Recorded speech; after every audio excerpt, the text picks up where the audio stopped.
Bonjour à tous, dans cette vidéo nous allons nous intéresser au dispositif anti-fugue commercialisé par clôtureantifugue.com et donc tout d'abord je vous propose de faire l'unboxing de ce dispositif. Alors dans la boîte on trouve tout d'abord donc le manuel d'utilisateur. Vous remarquerez que celui-ci est en anglais, mais ne vous inquiétez pas, la version française du manuel vous est transmise par email. Ensuite, vous trouverez donc la base principale qui est ici sous ce plastique, le collier ici qui ira autour du cou du chien avec le dispositif de stimulation ici, collier, donc qui vont ensemble. Ici, on a le câble de recharge avec la prise secteur. C'est fourni également avec deux chevilles et deux vis qui vous permettront de fixer la base au niveau du mur. Et enfin, nous avons ici des petites électrodes, donc soit le petit modèle, soit le plus grand en fonction de la taille des poils de votre chien.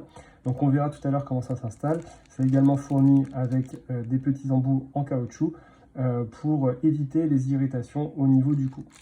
Et dernière petite chose, on a dans la boîte ce petit testeur qui nous permettra de vérifier le fonctionnement de la clôture anti-fugue avant de l'installer autour du cou du chien.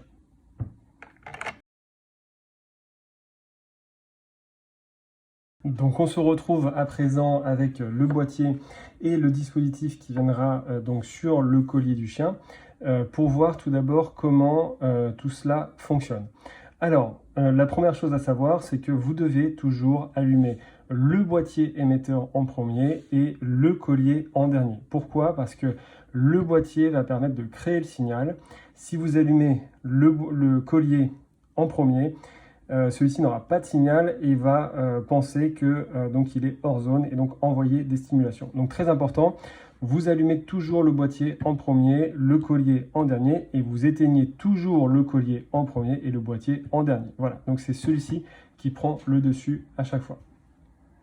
Donc c'est ce qu'on va faire, on va appuyer sur le bouton on-off pour allumer le boîtier et on va faire la même chose ici sur le dispositif de collier.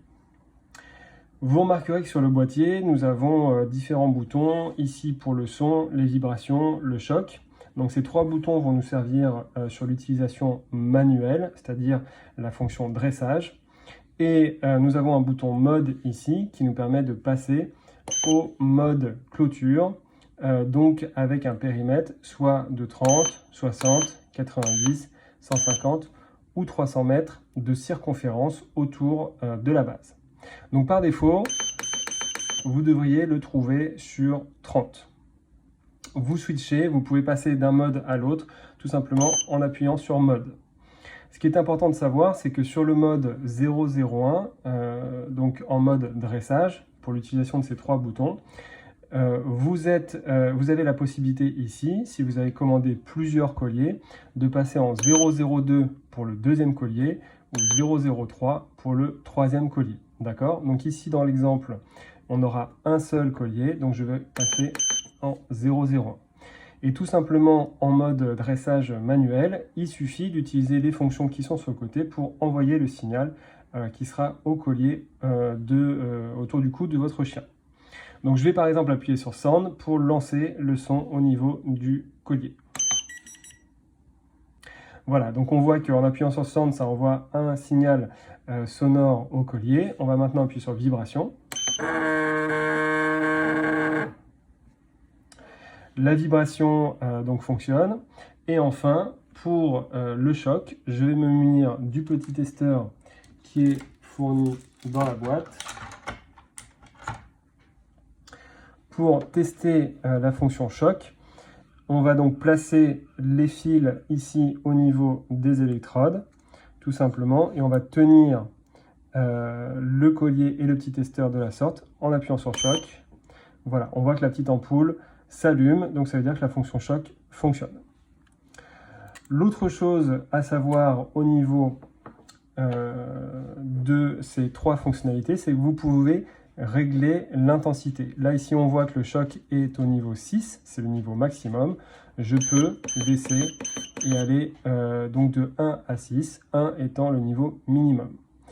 Notre recommandation est de toujours commencer, si vous souhaitez utiliser les fonctions de stimulation électrostatique, donc le bouton choc, toujours commencer au niveau minimum, c'est-à-dire le niveau 1, sachant que les 6 niveaux sont aussi configurables. Là, sur la vibration, je peux aller au niveau 1 ou sur le son. Je peux le régler au niveau 1 comme au niveau 2, 3, 4, 5, 6.